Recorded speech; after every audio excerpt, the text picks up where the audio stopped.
తెల్లపాడ వచ్చింది, చిన్నప్పటి నుంచి కూడా ఉంది.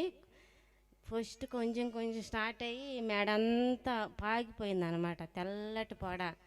అన్న ఒకసారి మా ఇంటికి వచ్చాడు, ప్రార్థన చేయించా.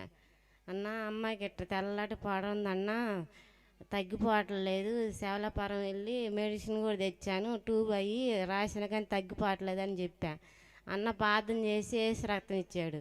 రోజు 3 రోజులు రాయంగానే దెబ్బకి తగ్గిపోయింది మా అమ్మాయికి.